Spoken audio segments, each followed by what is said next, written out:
Here. Mr. Hinshaw. Here. Mrs. Kunkowitz. Mr. Lefebvre. Here. Ms. Rucker. Here. Mr. Sheringhouse. Here. Mrs. Burke. Here, please stand and join me in the Pledge of Allegiance. Good evening, and thank you for allowing me to appear. My name is Kenneth Bunce of 362 North Winston Drive, Palatine. I'm here to address the extension of the superintendent's contract. I'm here to ask you to leave yourself some options. I testified before you last year about the transgender issue, suggesting you had three options. First, ignore the federal government, tell them to go away. A second, either sue them or equal 3% of your budget that the government provides to you. And third, get sued by your constituents. You chose the third, the worst option. And I'm not here to rehash that. I'm assuming that the Supreme Court will decide that the Department of Education acted unconstitutional. Obama has been losing every case of executive branch overreach, so far, even by some judges he appointed.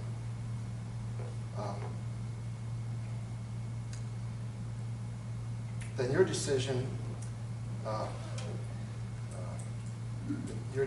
be litigated for civil damages, and the free legal help that both sides are using will probably disappear.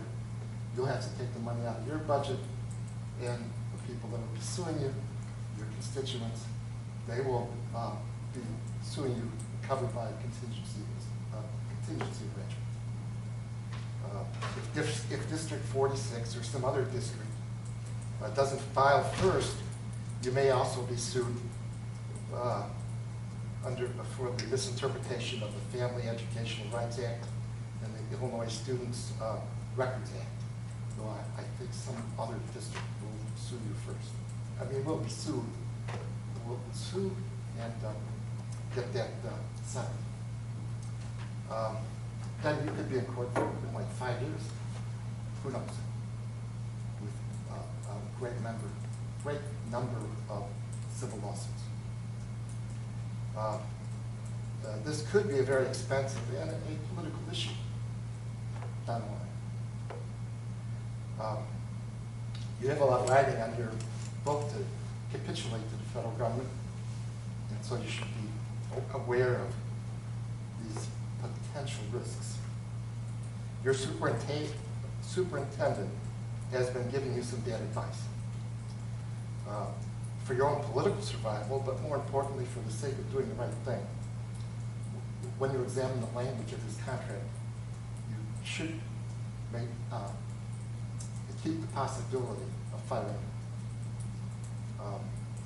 If he threatens to quit and move on, let him do it. Presumably, you can fire your attorneys anytime.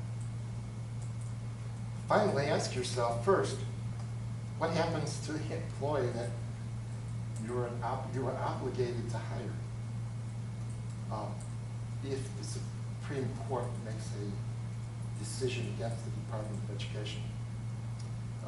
And second, is it crossed your mind that the new transgender student was sent here specifically to establish the precedent that the one student agreement that the district has is really a district-wide agreement?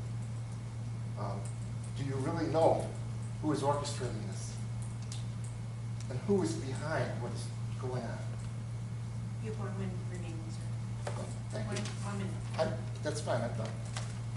Thank you.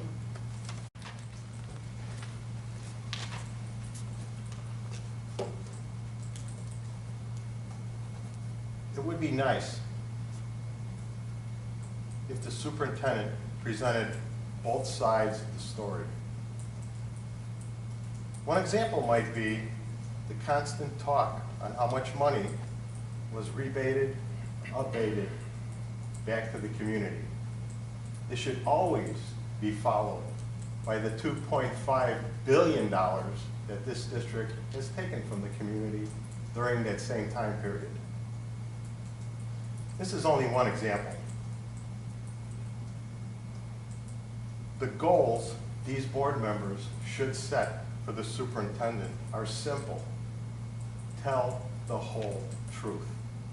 Thank you. Thank you. Mr. Pachowski? Well, that's okay. Mark Pachelski, resident of Schaumburg, Illinois.